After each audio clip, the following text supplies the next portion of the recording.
Welcome to the Creatives. My name is Herb White. I am editor-in-chief at the Charlotte Post. And with me today, again, is Nakai Hightower. And with us today is Raven Barkley, who is dancer extraordinaire at Charlotte Ballet. Welcome back to the Creatives, Raven. You were last on the podcast 7 years ago. Wow.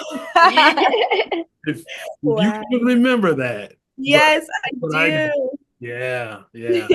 So it's been a long time, but welcome back. Thank you. Thank you. Happy to be here. We're glad to have you along. So Yes. a lot of time has passed between podcasts, and a lot of time has passed since you debuted with Charlotte Ballet. I recall you literally graduated from college, and next thing you know, you showed up in Charlotte. I Now, did. That is correct. have you That is- given that much thought in the intervening 10 years since college graduation? Yes, I've had time to reflect, especially during the pandemic when we were,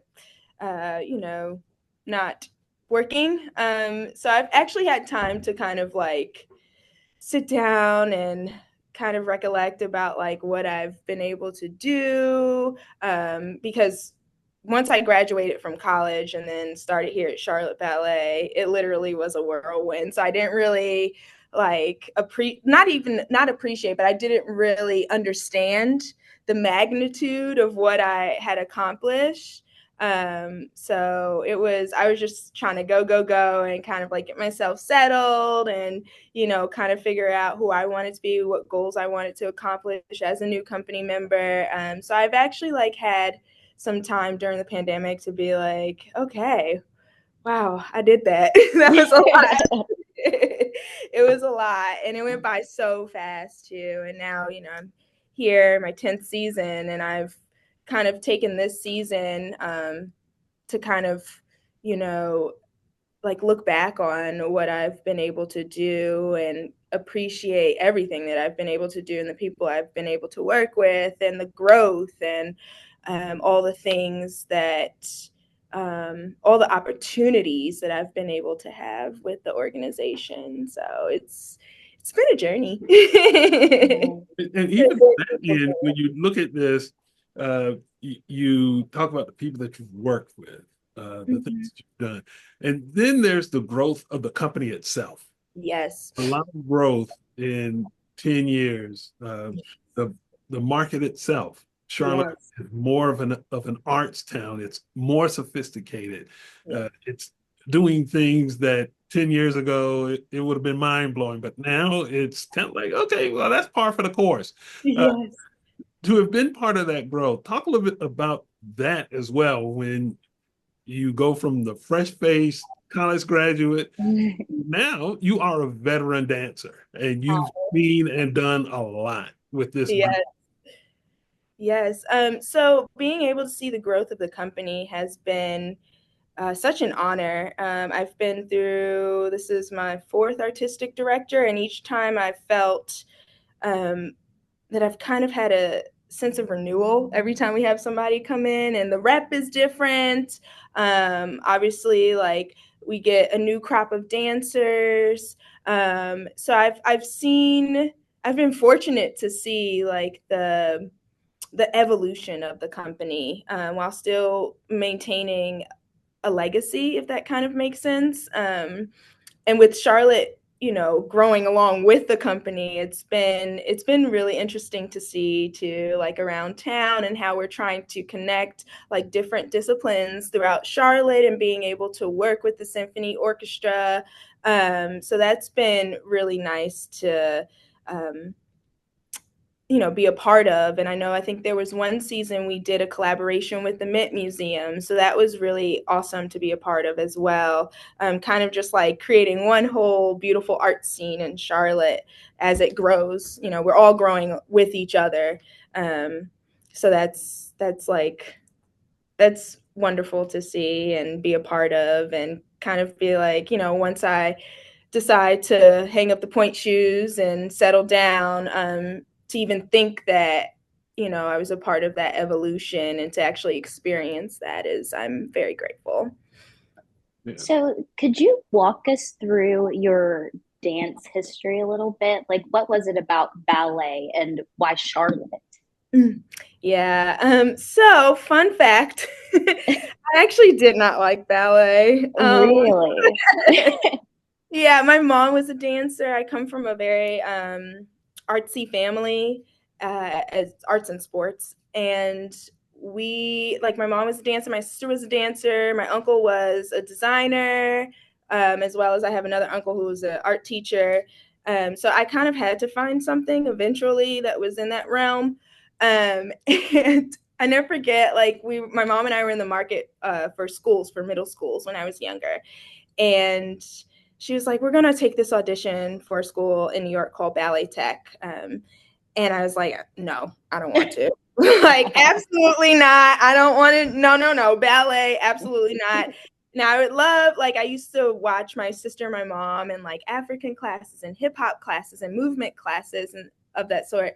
And when it came to ballet, I just was like, okay, I'll go sit down. But once I took the audition at Ballet Tech, I was kept until the end of the audition, and I learned to like it because I was very shy as a kid, and I found that I had a voice in dance and I had a voice in ballet, and I always love something that is a challenge for me because I feel like that's how I grow personally. I'm never ever like complacent, and I'm always like wanting more and doing more and trying to constantly improve.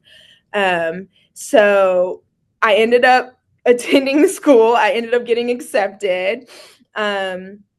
And I did my middle school years there. Then I went to LaGuardia Arts, which is based off of the Fame movie. So I attended high school there as well as Dance State of Harlem. So I would train and do my academics at LaGuardia during the day, and then go to Dance State of Harlem and train in the evening as well. And then I decided to take the college road, and I auditioned for Purchase College and got accepted there. Did my 4 years there. I had two friends who were in the company down here in Charlotte. So it was on my radar, and I think it was my first semester of senior year. I just started auditioning, and I put in my stuff. I did an open audition in New York, which was like super packed, at the School of American Ballet. Charlotte Ballet held their auditions there, and I got called back and had to send a couple of videos. I also came down to take class with the company at Charlotte Ballet. I got to sit in on some rehearsals. I got to work with the rehearsal director on some footage that they sent me to work on, and I was offered a contract, and here I am 10 years later, still rocking and Nice. rolling. So yeah, it's definitely a journey that was like, it was hard work. It was very hard work. And when you're in the midst of it, it's always like go, go, go. And kind of going back to your to the opening remarks, it was nice to have the time during the pandemic to reflect on the journey, and and just be grateful for how far I've come. And there's still more. There's still more in there. Oh, that's good. So yeah. Yeah. I'm interested in what you said in terms of your family, Mhm. artistic and athletic. Yes. Uh, some people may not necessarily even connect the physicality Yes. of ballet. Talk to us about that. And I guess at some point in time, we all get retired. Yes.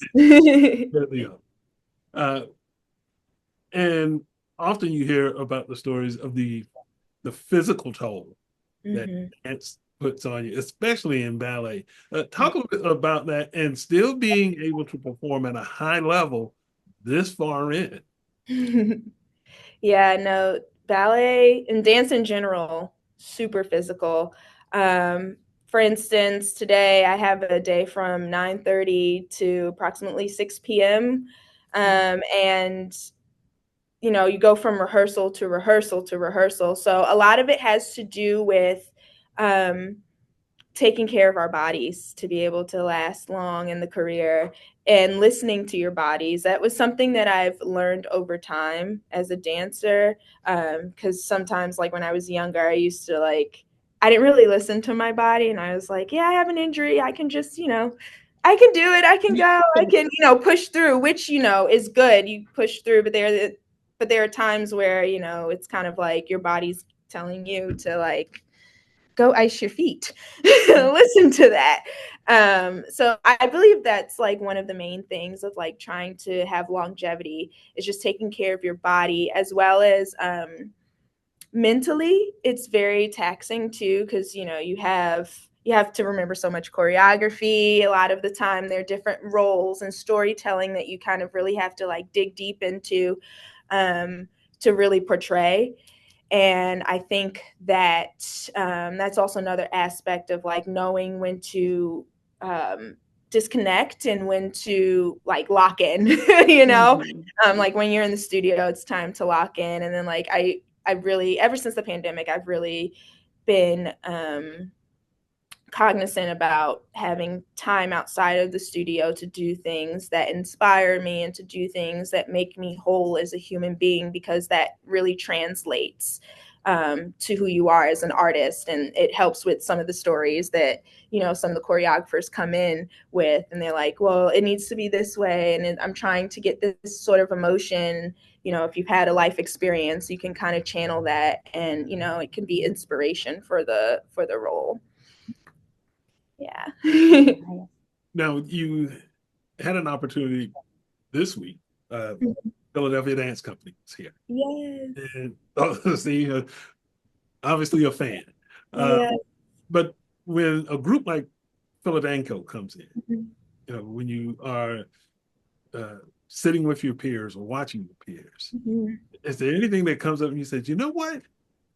I think I might grab some of that and integrate it into what I'm doing. Does that occur often, or if it does, what is the mindset to watching other professionals do this? Oh yes, I'm constantly inspired by other professionals. I actually went to see Philadelphia last night, and I saw Ailey when they were here, as well as I think it was last year. Dance Theater Harlem was here, and I went to see them as well. I feel like you can learn so much by watching, and there's so many nuances to everybody's artistry, or each dancer's artistry, that you can be inspired by. For instance, how somebody plays with the music, or how somebody moves their body, and how they move their upper body, or how they use their legs and their feet, how they connect with another individual on stage. There's certain things that you pick up on, and you're like, okay, I'm inspired. I think I want to try that. I want to be inspired by that and try and integrate it into how I dance and how I move, and figure out how to make it my own. So of course, even my peers here, my colleagues here, always inspired by them. I always love watching and sharing the stage with them.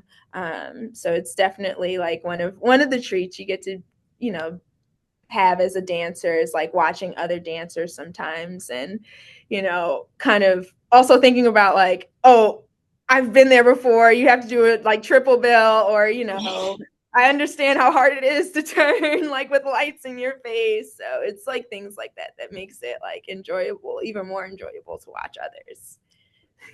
So when it comes to being inspired, I feel like representation is very important.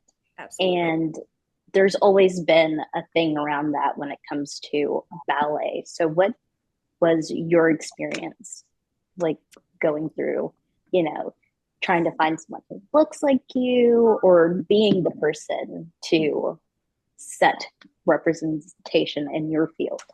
Right. Yes. I was fortunate enough to attend Dance State of Harlem as a student. And I was also fortunate enough to, when I was off from school, during like we had something in New York called Regents Week. So I would go in and take company class and be surrounded by professional dancers that looked like me. So I had that opportunity to see how they carried themselves, see how they dealt with certain things, as well as they would give me pearls of wisdom. And it was also nice to build those relationships too, because those are relationships that I have to this day. And also be taught by teachers who looked like me and understood like body type, understood the toll it takes sometimes, because this is not an easy career, and Yeah. sometimes there's been multiple times where I've felt like, I'm gonna give up. I'm tired. Like, but it's nice to have those mentors. And now being a mentor, it's been a treat to give back because I've had so many awesome mentors in my life. One of my mottos is aspire to inspire. Um, because I've always thought, somebody gave their all for me, somebody helped me. So I always feel like I have to, I'm always willing to give back to my community because that's how we keep the legacy going. That's how we keep relevant. That's how we keep, community. So that's something truly important to me. And being that representation here is just like it's a great honor. And Mr. Mitchell, I was very lucky to work with him and train with him when I was a student. And he would always emphasize, you are representing something larger than yourself. And that's something that I carry forth with me like every day in this career. And even once I retire, that's something that I will always carry with me because it is bigger than me. It's bigger than the actual art form. We're representing a legacy, and that legacy goes forever. So it's bigger than who we are. So I think that, yeah, it's representation is very, very, very, very important to me. And I try to do Absolutely. my best to, represent and, keep going and keep holding. So, for those young dancers who are a little bit afraid to step into the field, what would you say to them? Yes. I think I would say like keep shining. I would also say one of the things that I live by is there's always going to be challenges. There's always going to be moments of defeat. There's always going to be moments that are questionable. But the biggest thing is pushing through those challenges, um, and growing from them. Um, it's okay to make mistakes. We're all out here like living and learning at the same time. It's okay to make mistakes, but it's like how we grow from them and how we keep evolving, would be my biggest thing. And like I said, just keep shining, keep doing you, keep believing in yourself. That's a major one. Like bet on yourself, because a lot of the times like I entered dance because I found a voice in it, and I found it fun. I found it challenging. But if I didn't constantly think about betting on myself, during those moments where I felt challenged, I would have just like, been like, okay, I'm going to do something else. But, I just kept telling myself that I can do it. And I kept telling myself that like, believe in yourself. Tomorrow's a new day. If I have a bad run through, I'm usually like, okay, this is what it is. This is today. How do I learn from this? How do I grow from this? Um, and take, failure's a thing, something I've, have been learning as a dancer, as a human. And it's literally taking those failures or mistakes as learning lessons. So, That's yeah, that's my beautiful. biggest thing. Yeah. Because like every show for me is not going to be perfect. And like you go out there and you strive for perfection as a dancer, as an artist. Um, you never really feel like you achieve it. we can always strive for it, but we just gotta you keep pushing, you keep building. I like to say the building blocks. It's always a constant. So yeah. The over the years, I guess you talk about the growth of Charlotte, you talk about the growth of the company. How about perceptions? Have Charlotteans or this market, period, has it evolved to where dance is not, a, especially ballet, it's not a foreign language, because, let's face it, you can go into some neighborhoods or just some cities and people will say, you know what, that's some hoity-toity stuff there. As opposed to, oh yeah, that's very sophisticated. It's physical. It takes, great balance, strength, skill. What is Charlotte now as opposed to where you started 10 years ago in terms of its acceptance of ballet? Yeah, I think we're starting to understand that obviously ballet is movement, and movement is a universal language. And I think they're along with the company, a lot of the times, we have this one perception of what ballet is. And now with like more contemporary works, we kind of like extend out of those boundaries. And as opposed to doing arabesque, like we do an arabesque, it's kind of like off balance. So I think, kind of realizing that ballet is movement, and it's universal. Movement is universal. It's something how it's a language that no matter where you're from, what background you're from, at the end of the day, we move, and it creates community, and it creates a language. We kind of can connect through dance. Whether it's ballet, whether it's hip hop, whether it's salsa, like ballrooms. I think that's like what I feel like the audience is starting to grasp. Yeah, that kind of makes sense. Yeah, it makes sense. it does. And even to that, you have all these different forms of dance, like you mentioned, whether it's ballroom or salsa or ballet. Yeah. Outside of ballet, what really intrigues you in terms of movement? Okay, it's just us. Yeah. I do a lot of contemporary. Here in the company, we do ballet and contemporary because we do Nutcracker, and then a lot of times during our rep shows, we'll do contemporary work. I really enjoy contemporary.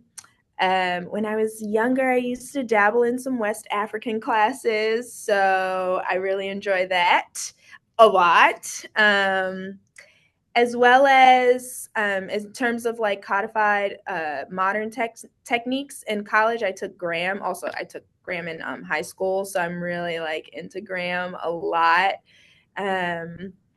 Those are like the main ones that I could pinpoint outside of ballet that really like not necessarily just inspires me, but makes me feel whole. Yeah. It kind of helps. Each type of dance style helps build. It helps with your ballet in some sort of way. I found that in college, I was ballet concentration, but I took Gram classes. I created kind of like an independent study where I like got to choose. So I took some Gram classes, and that really helped. A lot of Gram is with the pelvis and how you move your back. So it kind of really helped me understand the connection of where everything comes from your back. Even in ballet, it's like everything comes from your center. You move from your center and outward. So it's like each style of dance kind of like educates the other, which helps. So what are some of your favorite projects that you've gotten to work on? Oh man. Oh. I would have to say, in terms of like ballets, I would have to say that I really enjoyed Lilac Fairy when I performed that. I really enjoyed performing, which was like the very first thing I performed here in Charlotte, Winter by Sasha Janes. I did the solo in that, and that was kind of like my very first introduction to the Charlotte stage. So it holds a special place in my heart. And the music was just really fun, and the costumes were incredible. And I would have to say I enjoy performing Rose in the Nutcracker. I really love dancing to live music, and I love the harp. I'm a fan of the harp. Something about the harp just really lifts my spirits. And there's a harp solo in Rose, so that gets me going. And then most recently, we performed a work by Matutu Zeli November. I believe it was last year. It was called From Africa with Love. And that really, it was hard in terms of stamina, but at the end, it felt so rewarding in terms of like what you had to give to get through the piece. And there was a certain amount of let go that you had to just, because you were so exhausted. So there was like you had to give into the fatigue, and there was a different type of dancing that came from that, which helped me grow as an artist. And we're currently working on another work with him, which is quite similar. So I'm really excited to see what grows from this process as well. And there are others too. There's so much that I've done here that I'm like so grateful for. I'm like honestly everything's my favorite because I always get something from every process that I have. I always gain knowledge. I always gain something new about myself. I always gain something about my artistry. So it's just more things to keep the building blocks going. Yeah. The point where you're now looking further down the road in terms of whether you want to branch out, maybe do some teaching or administration or whatever. I mean, because dance is dance, but then business is business. Right. Yeah, I think my future involves, I would say, teaching. I do some teaching now, which I thoroughly enjoy because, like I said, I always love giving back to the community. I always love giving back to the next generation. And I find that teaching also, it helps, it's a case of like practice what you preach. I'm telling individuals like to do certain things about dance and passing on this knowledge, and it's like coming in the next day and I'm like, okay, I told them to do this, now I got to practice it myself as well. So I really enjoy teaching a lot, so I believe that's in my future.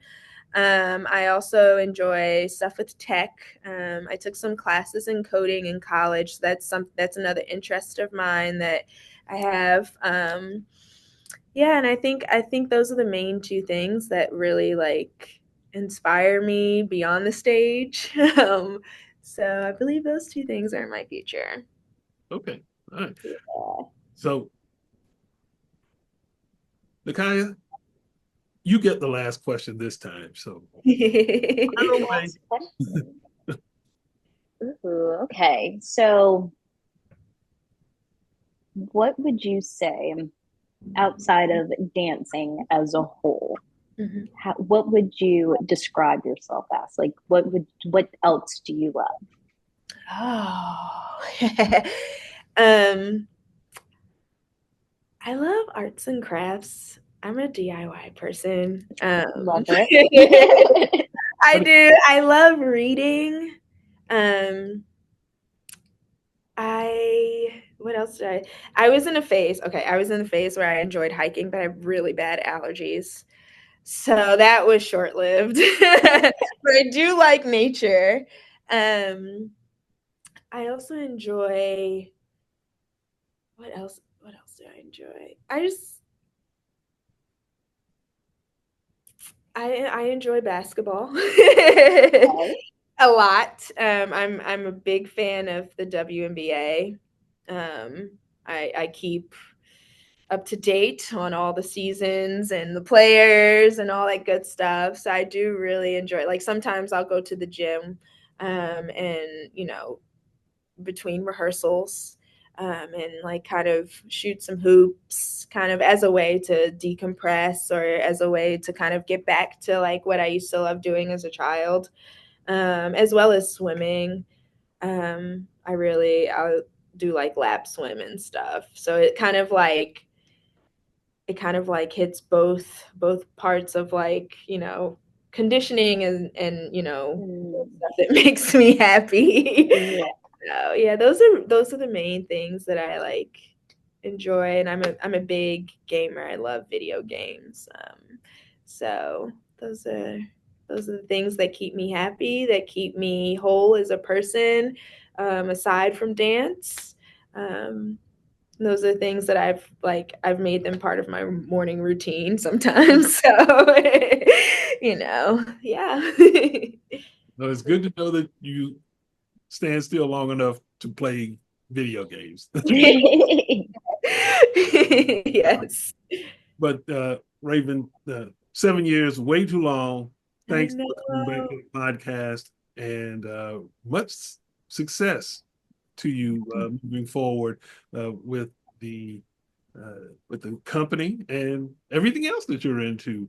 Thank And you. for all of you out there who are listening or watching the podcast, be sure to go to our website, thecharlottepost.com, and become a subscriber, a donor, or tune in and become a subscriber to our newsletters, which include a good chunk of arts and entertainment. And I have a sneaking suspicion this content will show up somewhere in the newsletter.